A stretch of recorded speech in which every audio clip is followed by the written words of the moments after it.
So I'm just going to get into it. Also, I apologize for any spelling and grammar errors in advance. I'm writing this on my phone and I don't have the greatest eyesight. Anyway, I, 33, female, have been going through one of the worst phases of my life. This past week has been an absolute nightmare, and I feel like I'm losing myself and my sanity, and I don't know what to do. I've been married to James, 35, male, for the past 6 years, and we've known each other for the better part of a decade. He meant the world to me, and I loved him with all my heart. Just for him to betray me, I don't know what to make of things anymore and need some advice on how to tackle this. I met James on a dating app. This was nearly 9 years ago when I was in college, and it was one of my friends who actually swiped right on him. Back then, I had just come out of a long relationship that ended on a bad note and wasn't exactly looking for another relationship. So when James messaged me for the first time, I didn't think it would amount to anything serious and replied to him because he was cute and seemed sweet. Before I knew it, he asked me out on a date, and I ended up really enjoying his company. He was funny and very charming. We ended up going on more dates, but things were very casual. Like I said, I was still healing from my past relationship. James knew about how I felt and didn't pressure me into anything. He became more of my friend, and I used to trauma dump on him all the time. He was very patient with me and helped me through a bunch of things that I was dealing with, especially with my family, which I'll get to later. We began meeting almost daily, and even though I promised myself that I was going to be single for a while and not jump into another relationship, I found myself falling for him hard. It was unexpected, even for me, but his charm and patience won me over, and within a few months, I knew I liked him more than friends. I knew that he liked me too, but he also knew that I wasn't interested in a relationship, so he never asked me out. About a year into our friendship, we were definitely falling for each other. He made me so happy and loved, and I finally felt secure enough to ask him out, and we got together officially, much to my parents' annoyance. So, coming to my family, my dad at the time was a businessman and owned shares in many companies, including managing the family business, which he had inherited from my grandparents. We were pretty wealthy, and I must admit, I grew up in a very comfortable way. It wasn't like my parents spoiled me or anything. However, there was never a point in my childhood where I was deprived of anything that I needed. My dad wanted me to marry an educated, rich man who could handle the family business. James had lost both his parents and didn't have anyone except his younger brother and his grandma. He didn't have a college education and was at the time working as a waiter, barely making any money. I didn't mind any of that because I loved James. He was my best friend and treated me better than any man had before. Saying that my father wasn't happy with my relationship would be an understatement. I knew that he wasn't going to approve of James because he had a very specific mindset about what he wanted in a son in law, and James didn't fit into any of it. When our relationship started getting serious, my dad started openly berating him, saying that he wasn't good enough for me because he was poor and didn't have a job while I was working and had a well paying job. He said that James wasn't going to be able to keep up with my lifestyle and that I was going to regret it later. But we stayed together despite his warnings. When James and I got engaged, my father was furious. He said he couldn't stop me from getting married because I was too stubborn, but he practically pleaded with me to make James sign a prenup. I must admit, this wasn't even on my mind, but my father said that many people would do anything for money, and a prenup was a safety net. I honestly found it insulting that he thought that what James and I had wasn't true and that he was only in on it for the money. This resulted in a huge argument with my dad. It went to the extent where he threatened to cut me out of the will if I didn't get a prenup. I spoke with James and told him that it didn't matter what my dad said. We loved each other, and I knew that it was true. James said that he too felt insulted that my dad would even bring this up. When I told him my dad was planning to cut me out of the will and out of his life, he told me that he didn't mind signing a prenup if it meant that my parents and I could be together. At the time, I thought that he was being so selfless. I agreed to get a prenup, and it was James who showed me a few ways to get it done. In brief, you can get a prenup which will ensure your assets are protected in case of a divorce, but there are also specific prenuptial agreements that allow you to protect and separate your assets for a specific period before merging them. After the time has elapsed, the prenup is dissolved. This time could range from 8 or 15 years or even longer after marriage. This ensures that your partner is in it for the right reasons. We decided to get a prenup for 8 years, after which it would get dissolved and we would share assets. This seemed to put all of us at peace as it was a solution to everything. We got married after nearly 4 years of dating. My dad wasn't very pleased, but he finally had to accept it. James moved into my apartment, and for almost a year, I paid for the rent and all the amenities as well as all the bills. I didn't mind doing that because I knew James couldn't afford it, and I didn't want to embarrass him by asking for money, especially when I was earning pretty well and could afford to manage things by myself. James continued to be just as amazing as before, always patient and understanding. He still worked at the restaurant, and I was the one who ended up paying for all our dates, which I also didn't mind. I loved giving him things because I knew that he had had a tough life and didn't have much growing up. After about 2 years of our marriage, I thought that he would get a hold of himself and try getting a better job or at least do a few online courses to get some more skills. He, on the other hand, seemed to have lost interest in bettering himself. At one point, he quit his job and the restaurant. I didn't want to put any pressure on him, but at the same time, it was getting difficult for me to manage things by myself. It wasn't like he helped out with any of the housework. He'd lounge around all day or stay out and not even cook me a meal. I just assumed that he was feeling demotivated, and after discussing this with him, we decided to sign him up for an online finance diploma so that he'd get some experience. I also felt like it was time we started trying for a baby. I loved kids and I had always wanted to be a mother. I was an only child, so I wanted more than ever to have a big, happy family. And I felt like we were at a good place to get started on it. I also felt that having a baby on the way would help motivate James to work harder. We tried for ages, but I wasn't able to conceive. When we got it checked out, I was informed that I had endometriosis and a blocked fallopian tube, which explained why I had such painful periods all my life.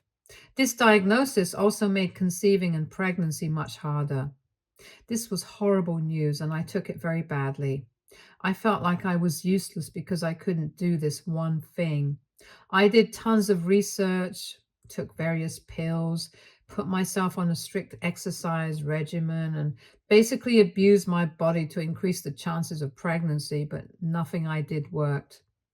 I slowly began to lose hope. We had been trying to conceive for a year now with no results. James supported me through everything. He came with me to all the appointments and was always there for me, even when I was at my worst. He told me that he wanted to be a dad, but he didn't want me to ruin my health just for a baby. Now I felt even worse knowing how badly he wanted a kid. After a while, I began to give up on it. I told myself that I was not going to put my body through this torture, and if I was going to get pregnant, it was going to happen naturally, and I was not going to pressure myself. Barely 3 months later, I got the best news of my life. I was pregnant. I couldn't believe it. James was ecstatic, and so was my family, and this was going to be the first grandbaby for both families. I immediately started preparing for the baby.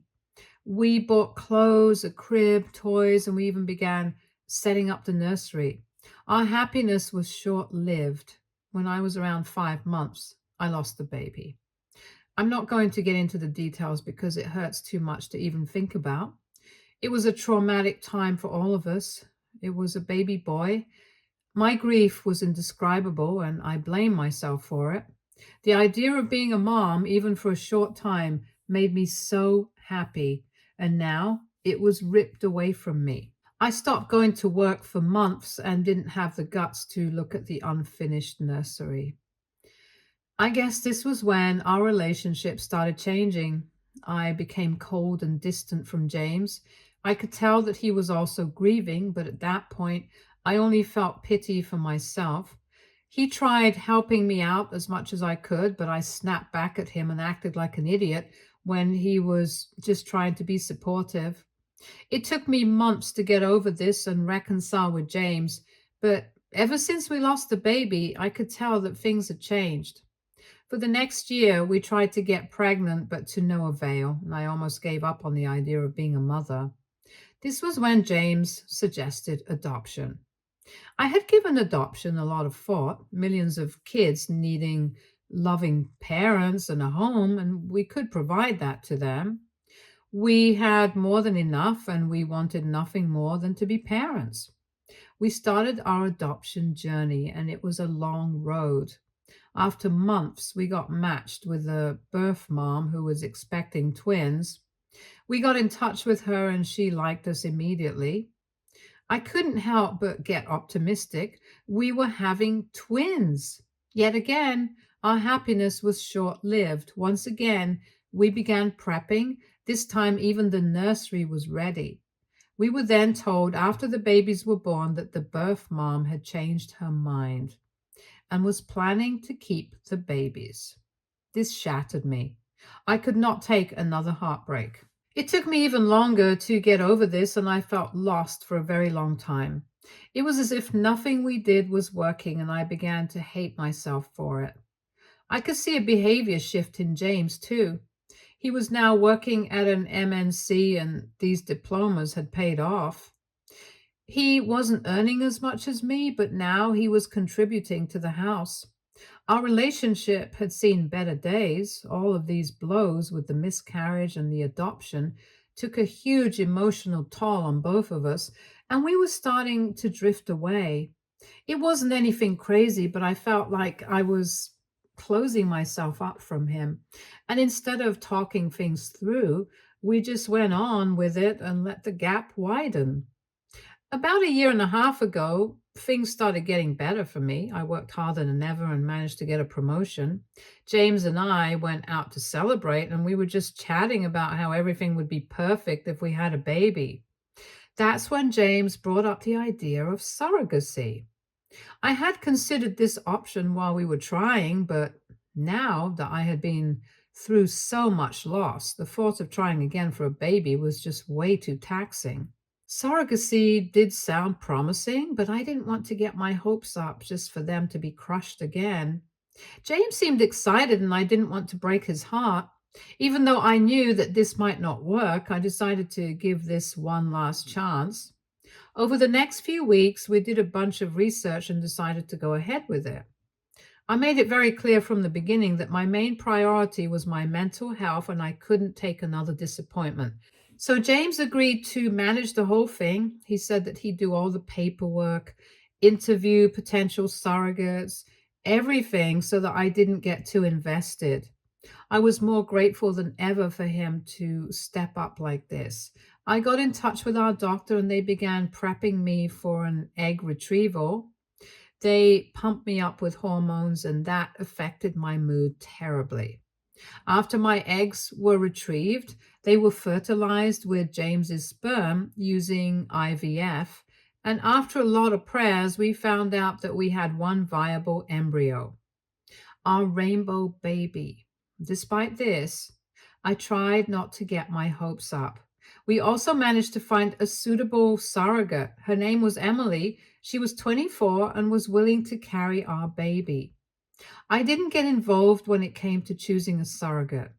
James told me that he would handle everything because I was too emotionally exhausted. I liked Emily from the minute I saw her. James showed me all her paperwork. She didn't smoke or drink. Her medical exam was good, and the doctor approved her.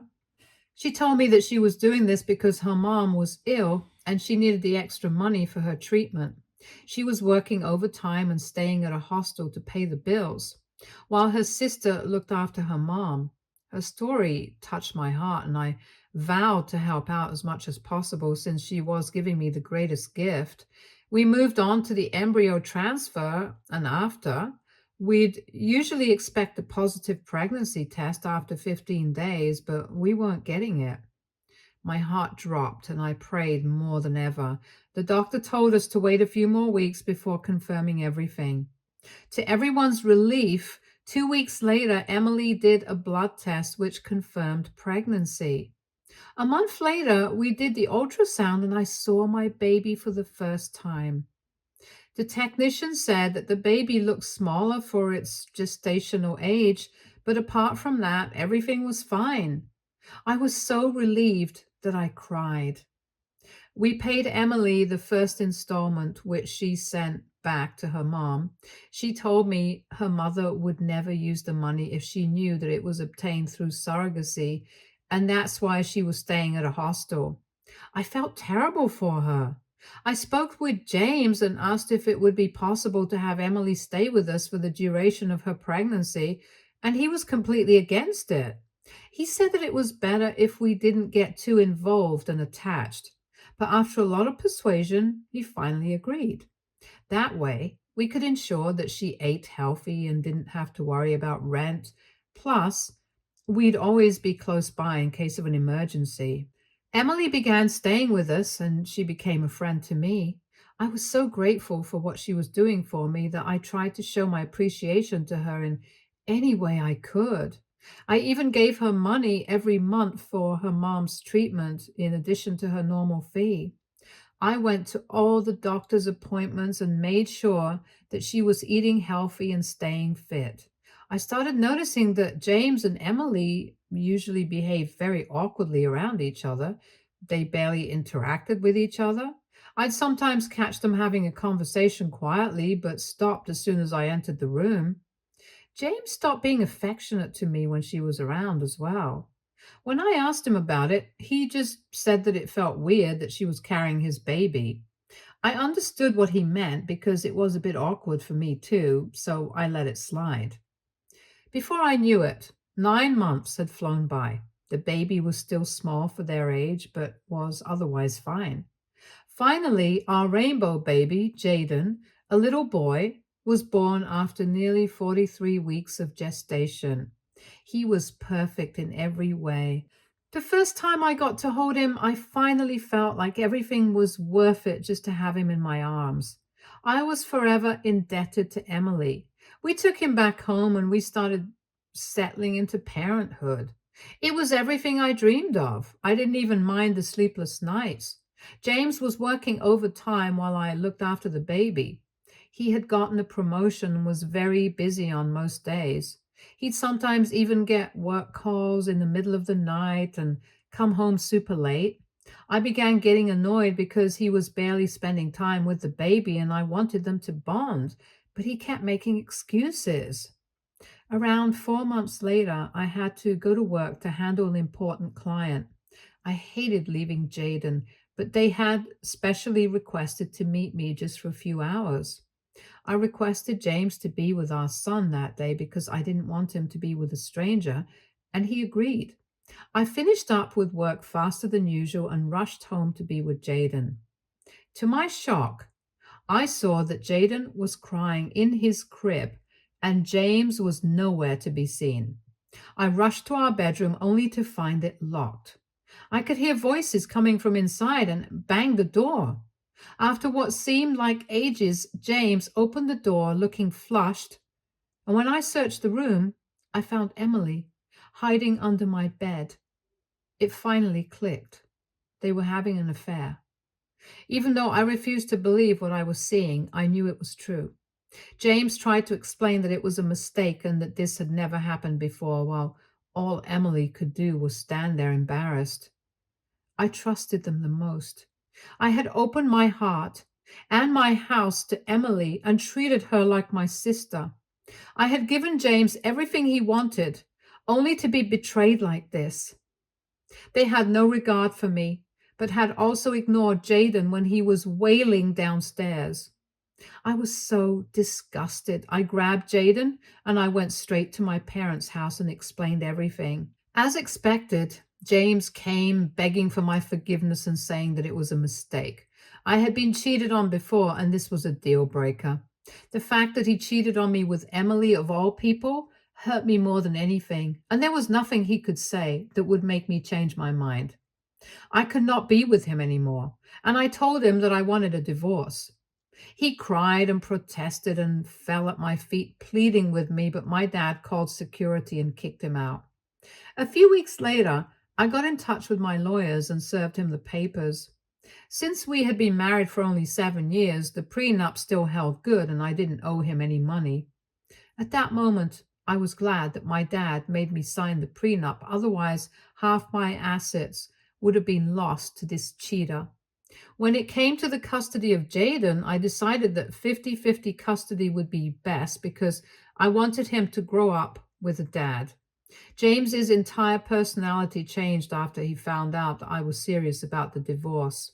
All the begging and crying stopped as soon as he saw the papers.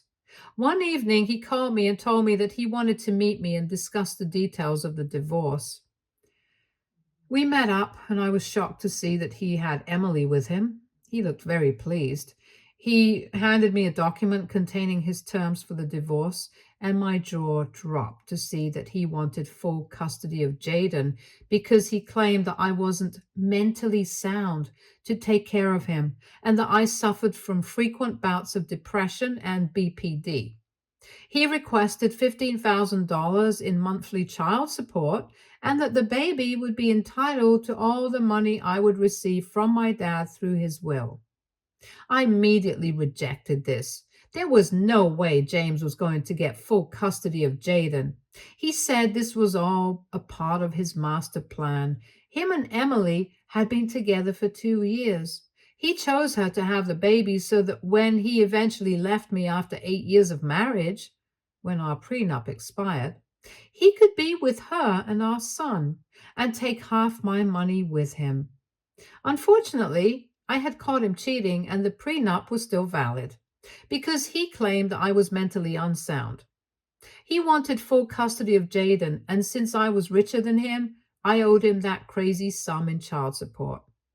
I couldn't believe that he could be so devious. The fact that he had been planning all this for years and I had no idea. It hurt to know that Emily was in on this, especially after everything I did for her. Remember her sick mom? All lies. She was just taking my hard-earned money and spending it on herself and James. They took advantage of my naivety just for money. But there was no way I was going to let them take away my son. I asked James if I meant nothing to him. My heart broke when he said that he initially did love me, but after we lost the baby, he lost interest and was only planning on being with me till the prenup expired. This hit me like a pile of rocks. I told my lawyers everything, and they agreed that the child support he was asking for was insane. They said that they would do everything to ensure that I had custody of my child. My lawyers also advised me to get a maternity test. I found this absurd because there was no way that Jaden wasn't mine, but they just wanted to make sure. I did the test even though I found it ridiculous. The results made me collapse. It came back saying that I was not Jaden's biological mother. I didn't see how this was possible because my eggs were used and the implantation was done. I'm numb. I don't know what happened. I just feel so defeated. I have got in touch with James and he claims that there has been some mistake. I have sent in another sample just to be sure. My lawyers say this is good because now they can drastically bring down the child support until they get answers. Honestly, I don't want anything. I just want my son. This has to be a big mistake. The results are due any time, and I've made James and Emily do tests as well. This has to be an elaborate prank, right? I don't know what to do. What do I do? Update 1. Hi, just got back the tests. It is confirmed that I am not Jaden's bio mom. James is his bio dad, and Emily is his bio mom. I just got the news yesterday and I have a lot to tell you, but I just can't bring myself to write it down because then it just feels too real. My thoughts are all over the place and I feel like crying all the time. I just thought I'd let you all know since so many of you wanted an update. Hopefully, I'll be able to share the full story when I don't feel like garbage. Update 2. Hello. Firstly, I wanted to apologize for that previous update. I was all over the place and at the lowest I've ever been in my life. Many of you wanted an explanation of what exactly happened, and I'm sorry to have kept you waiting. Now that it's been a couple of months, I finally feel like I can write things down. So, yeah, James came clean about everything. He said that it was always his plan to have a kid with me so that he could get child support. They did do the IVF using our embryo, but apparently that didn't result in a pregnancy. James knew that I was not going to try for another baby if this failed, and this was his only option. Once he and Emily found out that the IVF failed, they tried to have a baby naturally, and it worked almost immediately since Emily was pumped up with all the fertility drugs. Remember when I said that we got a negative pregnancy test and later was told that Jaden was small for his gestational age? That's because it was not my embryo. That is also why Jaden was almost 4 weeks overdue. It all made sense now. My lawyers also went through all the paperwork that Emily showed me regarding the surrogacy, the background check, etc. Everything was fake. James got them made so that he could convince me and the doctors that she was a credible candidate. I even showed them all the transactions that I made to Emily for her mother's treatment. They confirmed that Emily's mother was alive and well, and that she had spent the money on buying a new car and, well, as other material things. My lawyers have started making a pretty solid case against them, and there is no way that they are going to get custody of Jaden, even though he is biologically their son. In other news, Emily has separated from James and claims that she had no idea about his master plan, and that had taken advantage of her by promising her that he was going to marry her and give her money.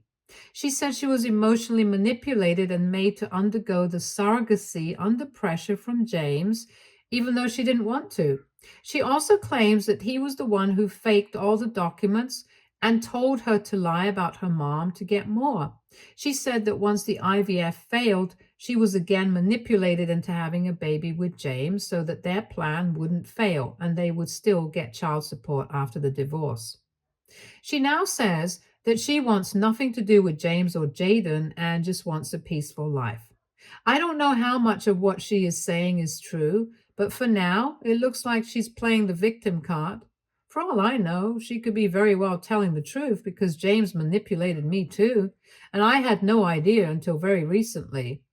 James claims that she was in on it the whole time, but all the evidence points towards him. As for me, it took me a long time to accept that Jaden was not mine. I was also scared that I was going to lose him to his bio parents because of this. Now that Emily doesn't want custody and James might be a felon, his custody directly falls to me. I'm not sure about the legal aspect, and we have a divorce hearing next week, so I'll keep you posted. Update 3. Hey guys, just wanted to clear things up. Surrogacy is legal in my country. We have very specific guidelines and rules where we have to adhere to. That's why it takes ages to get matched with a surrogate, and they had to have all the paperwork to back them up. So, no, surrogacy itself is not illegal here, but forcing a woman to be a surrogate against their wishes, as well as faking all of these documents, is a crime. Emily also claims that he forced her to have the baby even though she didn't want to. Considering all of this, the court sentenced James to 8 years in prison for his crimes. He pleaded innocent to everything, and the trial lasted for almost 3 months. He only pleaded guilty after they said that they would reduce his sentence from 12 years to only 8 if he confessed. I never thought that any of this would happen. Never in my wildest dreams. I didn't know that I was married to such a vile, disgusting human, and I feel like he needs to serve more time. Our divorce was finalized a month ago. All of James's plans to get custody backfired on him. He is never going to get custody of Jaden. And since Emily wants nothing to do with him, I get full custody of Jaden. Yes, I am not his biological mother, but my name is on his birth certificate. I was the first one to hold him and to love him. I have loved him since before he was born. It doesn't matter what anyone says. Jaden is my son. He was always my son. When the judge handed over custody to me, I cried with joy. I thought I was going to lose him forever, but I am so grateful to have him. Update 4. Hey, wow, it's been ages. I thought I'd just pop in to say hi and give a small update. Jaden and I are doing great. He turned 1 a few months back and we had a blast celebrating his birthday. Motherhood has been the best thing. Yes, we got off to a terrible start, but I've promised myself to make sure the rest of Jaden's childhood is going to be amazing. I'm going to work hard to make sure he is loved. James is in jail, and I haven't heard from Emily since everything got finalized. I'm trying to make the most of the situation and move on. I know that time heals everything, even though it feels so real now. I am so happy I have Jaden, and that's all that matters. Life feels surreal, but we have to keep moving forward and hope for better days. Stay tuned for more stories from our girl relationships.